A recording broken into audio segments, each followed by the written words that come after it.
Bienvenue chers auditeurs à cette édition spéciale de Deep Dive. On plonge aujourd'hui dans un sujet, un peu explosif. Explosif, oui, on peut dire ça comme ça. On va parler économie, et pas n'importe laquelle, celle de Donald Trump. Ah, Donald Trump, toujours un sujet qui fait parler. Exactement. Plus précisément, on va s'intéresser à sa politique commerciale, notamment ses fameux tarifs douaniers imposés au Mexique, au Canada, et bien sûr à la Chine. Un sujet brûlant d'actualité, en effet. Et pour décortiquer tout ça, on va s'appuyer sur une vidéo YouTube de Traveling with Alain, qui fait un super boulot pour expliquer tout ça. Alain, toujours très clair et pédagogue. Exactement. Alors pour commencer, est-ce que tu pourrais nous rappeler ce que sont ces fameux tarifs douaniers? En quelques mots, ce sont des taxes qu'on ajoute sur les produits importés. Donc, si j'achète un produit fabriqué en Chine, par exemple? Eh bien, avant d'arriver chez toi, ce produit va passer la douane et hop, on lui applique une taxe supplémentaire. C'est ça, le tarif douanier. Exactement. Du coup, le produit devient plus cher pour l'importateur. Et qui dit produit plus cher pour l'importateur? Produit plus cher pour le consommateur final, bien souvent. C'est la logique. C'est un outil que les pays peuvent utiliser pour protéger leurs propres industries en rendant les produits étrangers moins compétitifs. Et c'est exactement ce que Trump essaie de faire. C'est ça. Il veut renégocier les accords commerciaux et réduire le déficit commercial américain. Le déficit commercial, c'est-à-dire aïe. C'est la différence entre la valeur des biens et services que les États-Unis importent et la valeur de ceux qu'ils exportent. Et en imposant ces tarifs douaniers, Trump espère donc rendre les produits américains plus compétitifs et encourager les entreprises à produire davantage sur le territoire américain. On comprend la logique. Mais est-ce que cette stratégie est efficace? C'est là que les avis divergent. Alain, dans sa vidéo, souligne que ces tarifs douaniers ont un impact sur de nombreux secteurs clés de l'économie mondiale. Oui, l'énergie, l'automobile, les produits manufacturés, l'électronique, le textile, et j'en passe. Des secteurs qui sont au cœur des échanges internationaux. Exactement. Et ces tarifs douaniers peuvent perturber les chaînes d'approvisionnement mondiales. Qu'est-ce que tu veux dire par là? Eh bien, imaginez un smartphone. Les composants viennent peut-être de Chine, l'assemblage se fait au Vietnam et il est finalement vendu aux États-Unis. Un parcours assez classique pour un produit aujourd'hui. Oui, c'est la mondialisation. Mais avec ces tarifs douaniers, chaque étape de la production devient plus coûteuse. Ah oui, je vois. Et au final, le prix du smartphone augmente pour le consommateur américain. Et qui dit augmentation des prix, dit Green. Inflation, bien sûr. Et ça inquiète les marchés financiers. Ah, ça c'est sûr. Alain, dans sa vidéo, montre que les marchés ont réagi assez violemment à l'annonce de ces tarifs douaniers. Oui, on a vu des chutes importantes du Dow Jones et du Nasdaq. Les investisseurs ont peur d'une guerre commerciale à grande échelle. Et d'une récession économique mondiale. C'est un scénario catastrophe qu'on espère tous éviter. On croise les doigts. Et n'oublions pas l'impact sur les partenaires commerciaux des États-Unis. Le Canada et le Mexique, notamment. Ils sont liés aux États-Unis par l'accord Canada-États-Unis-Mexique, l'ACEOM. L'accord qui a remplacé l'ALENA, oui. Exactement. Cet accord est censé faciliter le commerce entre les trois pays. Mais avec ces tarifs douaniers, on est en plein dans la contradiction. Le Canada n'a pas tardé à riposter. Non, en effet. Ils ont imposé des tarifs de rétorsion sur plus de 100 milliards de dollars de produits américains. 100 milliards, quand même. Oui, c'est une somme considérable. Ils visent l'acier, l'aluminium, mais aussi des produits agricoles, des vêtements, des électroménagers. Un large éventail de produits. Le but, c'est de compenser leurs pertes, bien sûr. Mais aussi de mettre la pression sur Trump. Montrer qu'ils ne se laisseront pas faire. Exactement. Et la Chine a fait de même. On assiste donc à une véritable escalade des tensions commerciales. Une situation très tendue. Et d'après Alain, cette situation n'est pas sans rappeler un épisode marquant de l'histoire économique. La crise de 1929, avec le fameux tariff Smoot-Hawley. Ah oui, j'en ai entendu parler.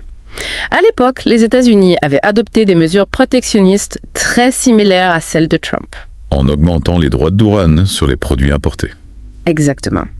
Et le résultat a été catastrophique. Au lieu de relancer l'économie américaine, ça a aggravé la Grande Dépression. Oui, c'est ce qu'on appelle le protectionnisme suicidaire. Ça fait froid dans le dos. On espère que Trump tirera les leçons du passé. En tout cas, c'est une situation à suivre de près. Absolument. On parlait de la crise de 1929 juste avant la pause, hein? Oui, c'est vrai. Le tarif Smoot-Hawley et tout ça. Est-ce qu'on peut dire qu'on est sur la même trajectoire aujourd'hui avec Trump? Bonne question. Difficile à dire, le contexte est différent, c'est sûr. Oui, mais quand même, on voit bien que les tensions commerciales actuelles créent beaucoup d'incertitudes. Et Alain, Dans sa vidéo, il insiste beaucoup sur cette incertitude, comme en 1929. Il rappelle les conséquences possibles, augmentation des prix, inflation, hausse des taux d'intérêt, instabilité des marchés financiers. Tout ça peut avoir un impact énorme sur le pouvoir d'achat, la rentabilité des entreprises, la croissance économique. Exactement. Et on risque même une récession si ça continue comme ça. Si les pays se referment sur eux-mêmes, on peut craindre un vrai ralentissement de l'économie mondiale. C'est un scénario qu'on veut absolument éviter. Surtout qu'après la Seconde Guerre mondiale, on a plutôt misé sur le libre-échange. Avec le GATT, puis l'OMC. Ces accords ont permis de faciliter le commerce international et d'apaiser les tensions entre les pays. On peut dire qu'ils ont contribué à une certaine stabilité économique pendant des décennies. Mais aujourd'hui, ces accords sont remis en question, notamment par Trump. Il les trouve défavorables aux États-Unis. Et il préfère une approche bilatérale, plus agressive avec ses tarifs douaniers. Un vrai changement de cap. On passe de la coopération à la confrontation. Est-ce que c'est vraiment la meilleure solution pour les États-Unis? C'est la question qu'Alain pose dans sa vidéo. Il parle d'un jeu dangereux qui fragilise tout le système commercial international. En même temps, il faut reconnaître que la mondialisation a aussi ses limites. Elle a créé des inégalités, certains pays se sentent perdants. C'est un débat complexe. Il faut trouver un équilibre. Entre le libre-échange et les préoccupations des citoyens qui se sentent lésés. C'est le rôle des gouvernements de trouver cet équilibre. En mettant en place des politiques pour accompagner les transitions économiques, investir dans l'éducation. S'assurer que les bénéfices de la croissance soient mieux répartis. Les citoyens ont aussi un rôle à jouer. S'informer, débattre, faire entendre sa voix pour un système plus juste. On ne peut pas laisser les décisions économiques uniquement aux politiques et aux experts. Exactement. En participant au débat public, on peut influencer les décisions. Alain, dans sa vidéo, il insiste aussi sur le risque de déstabilisation des chaînes d'approvisionnement mondiales. On a parlé du smartphone, mais ça touche plein d'autres secteurs. La mondialisation a créé des chaînes de production très complexes, interconnectées. Un composant fabriqué en Chine peut être utilisé dans un produit assemblé au Mexique, puis vendu en Europe. Et si ces chaînes sont perturbées, ça peut créer des pénuries, des retards, des hausses de prix. Ça peut vraiment impacter notre quotidien, nos entreprises, nos achats.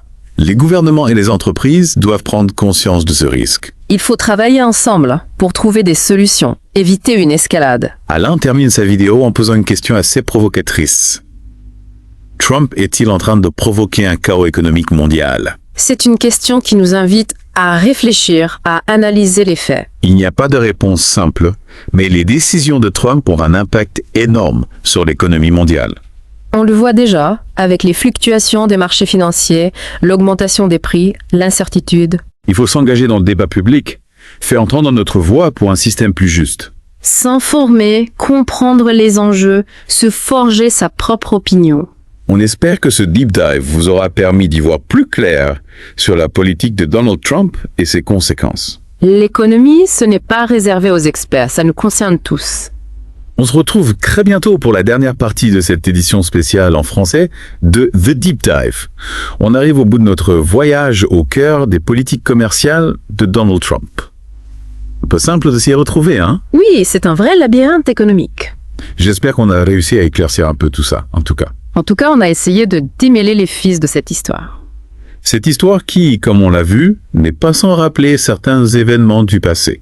Le parallèle avec la crise de 1929, c'est assez frappant quand même. Oui, le tarif, Smoot-Hawley, tout ça. Ça montre que les décisions politiques peuvent avoir des conséquences énormes. Des conséquences mondiales même. Alain, dans sa vidéo, il insiste beaucoup là-dessus. Il nous met en garde contre les dangers du protectionnisme. Faut pas oublier que le monde est interconnecté aujourd'hui. On peut pas faire cavalier seul, s'isoler, construire des barrières partout. Il faut trouver des solutions ensemble, collaborer, dialoguer. Exactement. Trouver des solutions qui profitent à tous, pas seulement à un pays. C'est un vrai défi, mais c'est possible. L'histoire nous montre qu'on peut construire un système commercial plus juste, plus équitable. On a tous un rôle à jouer là-dedans. Les citoyens, les entreprises, les gouvernements. Les citoyens, en s'informant, en participant au débat public. Les entreprises, en adoptant des pratiques responsables, en jouant le jeu de la concurrence loyale. Et les gouvernements, en favorisant la coopération internationale, en investissant dans l'éducation. En fin de compte, l'avenir de l'économie mondiale, il est entre nos mains. C'est un message d'espoir, finalement. On peut construire un monde meilleur. Un monde plus prospère, plus solidaire. Merci beaucoup pour ton analyse. C'était vraiment éclairant. Merci à toi pour l'invitation. Et merci à vous, chers auditeurs, d'avoir suivi cette édition spéciale de The Deep Dive. On espère que vous avez apprécié cette plongée en français dans l'univers économique de Donald Trump. N'hésitez pas à partager vos réflexions, vos questions dans les commentaires. On sera ravis d'échanger avec vous. On se retrouve très bientôt pour un nouveau Deep Dive, avec un nouveau sujet passionnant. D'ici là, restez curieux et n'oubliez pas, l'économie, c'est l'affaire de tous. À bientôt.